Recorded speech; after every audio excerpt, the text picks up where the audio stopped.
Ashama jirtu har'allee wanta lama qabadhee isinii dhiyaadhee jira. Innis akkaataa diskitooppii keenyarraa yookaan kompiitara keenyarraa aappoota itti balleessinuu fi akkaataa wiindoo keenya itti qulqulleessinu. Fakkeenyaaf wantoonni nu hin beekne osoo nu hayne jennu wiindoo keenya keessa hafanii jira.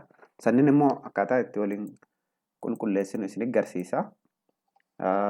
Kan jalqabaa aappiidhaan sadiin kanneen ani hin barbaadu Netflix, Power Media Play, Spotify kanallee kanneen sadiin hin barbaadu an haquu barbaada. Koppii gooneetiin diileet kan jedhu kanarra dhoofna.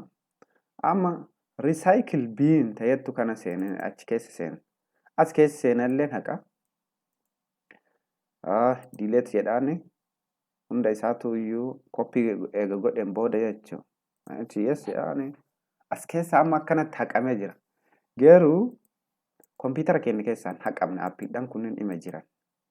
Eessa keessa seennee argina mallattoo wiindoo kana keessa yoo dhoofnu aappiidhaan akkana onnuu ba'a. Aappiidhaan sadiin amma hayne kanneen gaddeemneetiin hin so'in asuma keessa. Tataa Netflixiin kun waa'ee jira ofiiree faqeetiin hin jira. Isaa qofa immoo harka maawuzii harka mirgaa kana gattuudha sanii achi uninstall kan jedhu kanarra dhoofna kan mallattoo diileetii ofirraa qabdu tan isirra dhoofneetiin sanii achi uninstall goona badeetiin hin jira. Kan lammataa immoo Power Media Player kan jedhu kana isaallee uninstall goona akkuma sanitti uninstall asii badeetiin hin jira. Spotify illee akkasumatti uninstall goona. Badeetiin hin jira. Garuu kunneen warroota kompiitara keenya wajjin nu gurguramu waan ta'eef kan akkanatti hin banne jira. Fakkeenyaaf warroonni nu intarneetarraa buufne waan akka Chrome, Firefox warroonni nu intarneetirraa buufne akkaataa ammaa kanatti hin badan. Fakkeenyaaf Notepad kan isin agarsiisa. Inni wanni text editoridha. Sammoo uninstall yoo jedhuun gara biraa na erga. As na erga. As keessa warroota aappoonni harki caalu intarneetarraa bu'an as keessa jiran. Warroota intarneetarraa bu'an. As keessa yoo seente maal akka reefii sanitti hin deemani Notepad kana isarra uninstall jedhan amma asirratti. Notification kan na gaafata balleessuu barbaada jedhaan yes jedhaan achi kan naa fida. Uninstall achi balleessuu jalqabeetiin hin jira jechuudha. Close yoo fixeetiin hin jedhe Okay. Ka waa'ee aappii kompiitara keenyarraa balleessuu kana fakkaata. Ka lammataa immoo akkaataa wiindoo keenya itti clear goonu yookaan itti qulqulleeffannuudha. Clean akkaataa itti goonu fakkeenya wiindoo kanarra gadhoofna. Mallattoo run jettu tana isirratti yoo dhoofnu kanan nu ba'a. Kana malee mallattoo wiindoo fi arri yoo gattuinu akkana ba'a. Mallattoo wiindoo fi qubee raa yoo wal bira tuynu wiindoo fi raa yoo wal bira tuynu sanuman nu ba'a wal fakkaatan jalqaba kan itti barreessinu mallattoo akka parsantii TMP mallattoo parsantiin sanii achi jennaan wantoonni isin argitan kunniin hundi isaatu gara biraatiin kan haqe garuu as keessaa hin banne. Teempii kana keessa taa'an hundi isaaniitu iyyuu. Teempii kana keessa eegidde haqamuu qaban dirqama haqamuu qaban isaan immoo yoo hunda isaa koppii goona as keessa all select kan jedhu kanarra dhoofna. All select gooneetiin hunda isaati iyyuu koppiidha. Achi delete jennaan.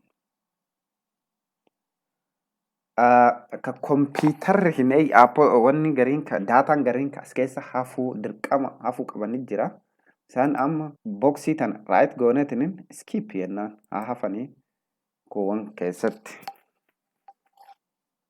Ammallee iskipii jennaan warroota dirqama achi keessa hafuu jiran jira. Kanneen okay. Ammallee achuma deebina. Mallattoo qubee wiindoo fi raa wal bira qaqqabna jenne achuma deebina. Tempi jennee itti barreessina.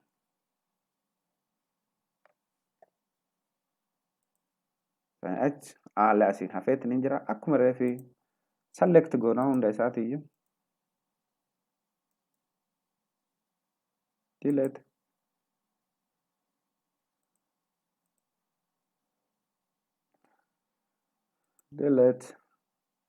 Delete. Okay. Kunniin dirqama waan hafuu qabaniif faayilii kan itti waraabaa jiru kanneen fa'aa faayilii immoo wiindoon of keessa dirqama hambisuu barbaadu waan ta'eef kanneen hanga giddi accepted godhuu qabna giddi hambisuu qabna jechuudha. Dirqama hambisuu qabna jechuudha. Okay, ammallee achuma deebina wiindoo fi arriitu prefetch jennee itti barreessina. Continue jennaani ammallee daataadhaan kunneen illee takka kanum fayyannaa keessa jira kama wiindoo keenya nu jalaa miidhu malee waan akka wanneen nu fayyadu hin jiru.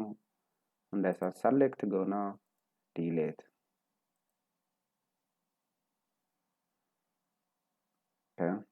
Skip kajennu kas keessa hafuu qaban daataa takka lama. Inni hambifna sanirraa akka hafeetiin jedhe waan nu fayyannedha.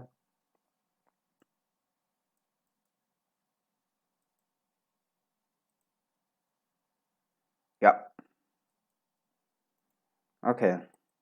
Amma recycle bin keessa daataa hedduutu jira kan haquu qabnu. Daataan gara siin nu hayne jennaan asitti ol ay deebi'e. Kan ammoo all select jennaan hunda isaaf keessa as keessa hayna jechuudha. Delete. Yes. Hin barbaadu. Okay. Karaa kana fakkaataa waan hordoftaniif guddaa galatoomaa isiniin jedha. Nagaatti.